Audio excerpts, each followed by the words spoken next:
Hello, Michael Bloom, chiropractor. One of the most common problems that I see in practice is hip pain. Hip pain is very frustrating, very debilitating, and very common.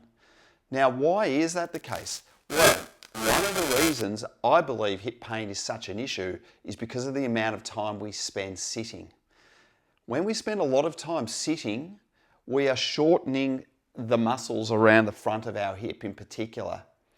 And so when that happens, it starts to have an effect on the function of the hip joint itself and can really lead to hip pain. But also a lot of people who say they have hip pain, it may not be from the hip. It may be from the muscles of the gluteal region. It could even be referring from the lower back, or it could be from the hip. But all they know is that in and around that area is uncomfortable. So what I want to go over with you today is 3 stretches. One stretch, predominantly if you have hip pain that you feel is at the front of your hip. One stretch that if you feel you have hip pain and it is predominantly around the back of the hip. And one stretch if you feel like it's very much through the side of the hip. So front, back, and side. 3 different regions, all often called hip pain, 3 different stretches. So we'll cover the front first, the back second, and the side third. So if your pain is predominantly through the front of the hip, then to stretch the left hip in this example, you want to have your torso, you want to have your position like that with your body straight over the top of the hip, not forwards, not backwards, and the other leg out in front. And then what you want to do is lean forward. Lean yourself forward, stay upright, but lean forward until you feel a stretch coming through the front here. Now you may need to slightly change your angles, or you can change the angles slightly with a little bit of rotation in order to stretch slightly different fibers of the hip flexors. But ultimately the main movement that you want to feel is that you are gliding forward. If you have a sore kneecap, put a little pillow underneath the kneecap if the floor is too hard, if you have knee sensitivity. And then when you're in that nice stretch position, I would strongly suggest you hold the stretch for a minute at a minimum, even a little bit longer, and then bring in a little bit of rotation both directions to get the different fibers.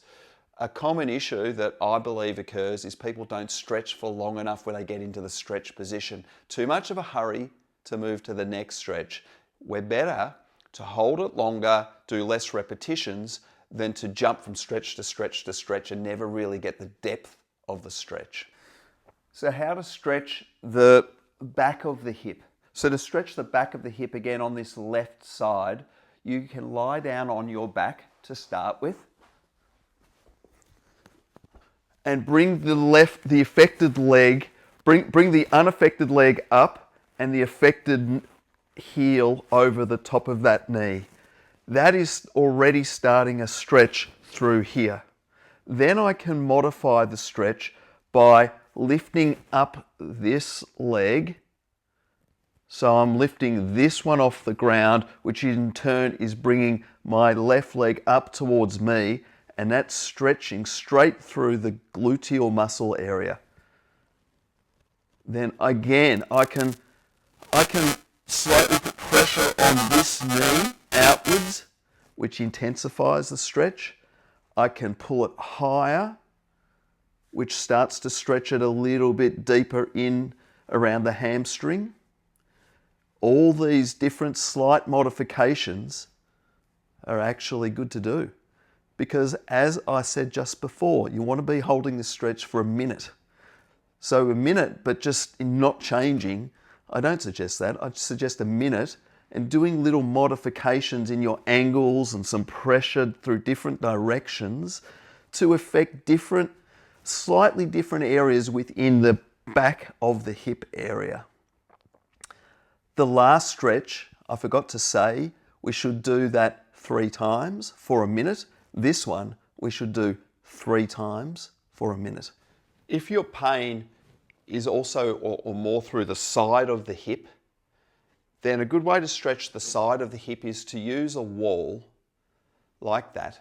You put your, if it's my right hip I'm stretching, I put my right arm against the wall, my left leg over the front of my right leg, and then I lean my weight into the wall. I'm putting all my weight really through my right foot, very little through my left foot, and I'm letting myself bend in towards the wall, and I'm feeling a stretch through here. And again, I can slightly modify my angle, little bit of rotation to affect different sections of the areas around the side of the hip. Once again, I suggest that we hold this stretch for 1 minute and we do it 3 times. A longer stretch, but doing less of them is definitely more advantageous than jumping in and out of the stretch. I hope these 3 different stretches for the 3 different sections of your hip have been useful to you. If you have any questions, please pop them in and I'll do my best to respond wherever you are. Have a great day and stay healthy.